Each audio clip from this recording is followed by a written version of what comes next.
All right. Hey, everybody. Hello, period three. Welcome back to Thursday. I did tell you guys yesterday that I would not be here today, but that regardless, you guys still had an assignment, a typed, written out assignment that is due before you guys leave for the weekend tomorrow. But before we get to that, this is going to be your guys' warm up for today. And as always, please answer in a half-page response.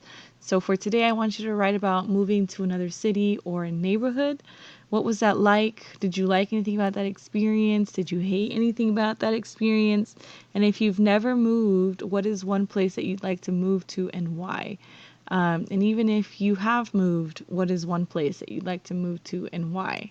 Because I need a half-page response. So you may use that as well.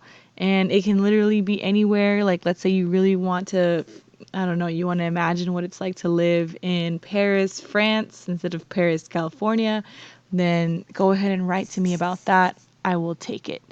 But anyways, go ahead and pause this video so you can write, and then once you are ready, you may come back and resume the video so that I can explain the assignment a little bit more for today and tomorrow.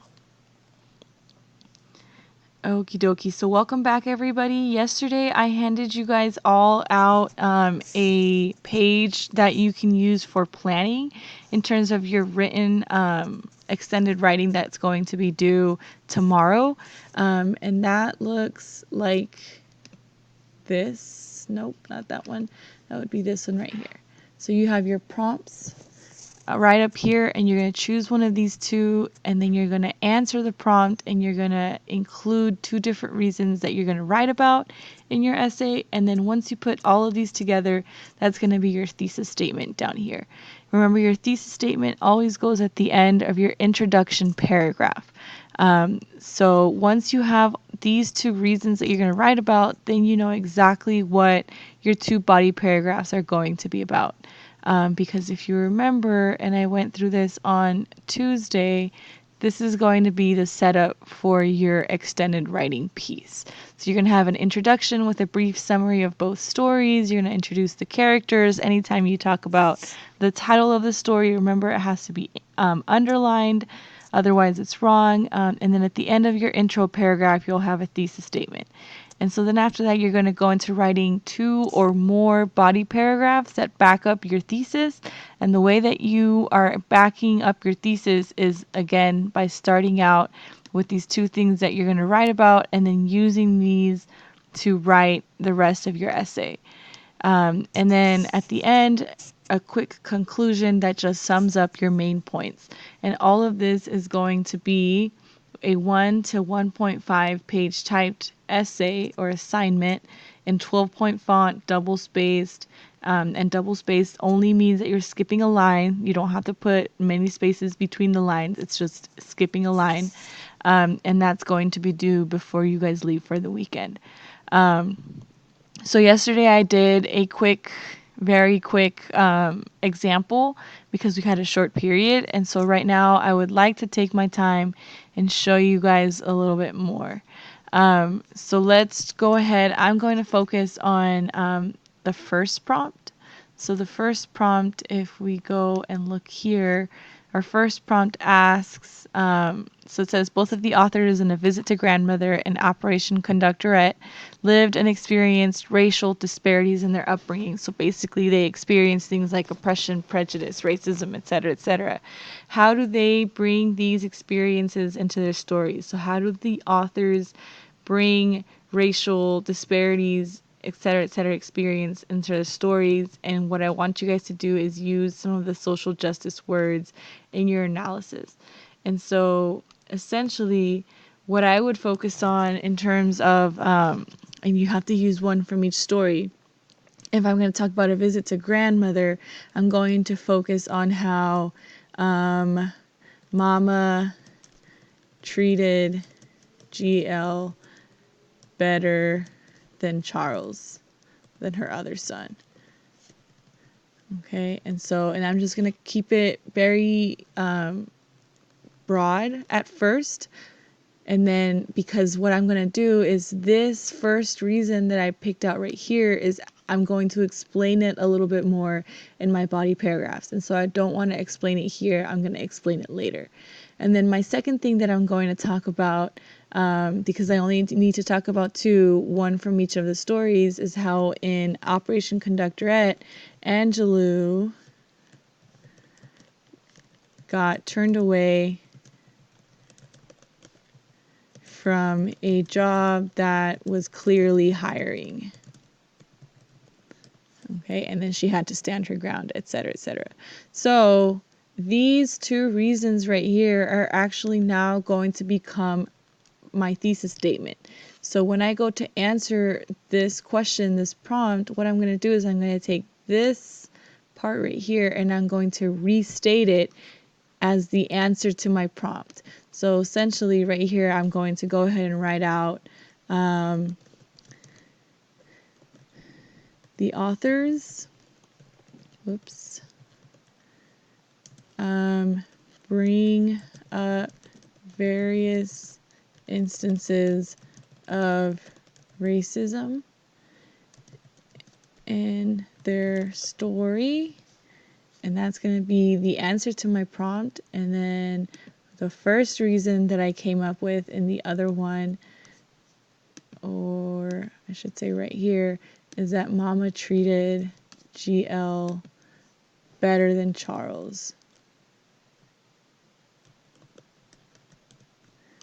Okay, and so that's my first reason. I don't want this in bold. My second reason, again, is that Angelou got turned away from a job that was clearly hiring at the time, and we know that this is because of the color of her skin. Whoops. There we go. And so she got turned away. So then when I put all of these together, it's going to make a really nice, long, specific thesis statement that is going to go at the end of my introduction paragraph. So I could say, so the authors bring up various instances of racism in their story when Mama treats GL better than Charles, and Angelou gets turned away from a job that is clearly hiring. And the reason why I right here, when I was writing about it, I was writing about it in the past tense, and then my thesis statement is in the present tense. That's because when you write about a story, even though the story was written a long time ago, you always write about it in the present tense. So never forget that. Always do it this way. So now that you have your really nice thesis statement, what you're going to do is that both of these things right here, okay, this is your first reason, and I'm going to highlight that so you can see it. And then my second reason, I'm going to highlight that one as well. This first reason is going to be my first sentence, my claim or topic sentence in my first body paragraph. So essentially, I have to figure out a different way to restate this and add it to my claim here. Okay, and then all I have to do is go back to the story and find some evidence. And so my evidence might look a little bit like this, right? That quote that says that GL was light-skinned and had good hair and looked almost white, and you loved him for that. And so I don't want to go through and fill all this out because I want to allow you guys to do that for yourselves. And if I do it for you, then you can't use this one. But essentially, what I would have to do after that is now I'm going to explain how this evidence supports this claim. You're going to connect it together, and you're going to explain it to me as if I had never ever read the story before.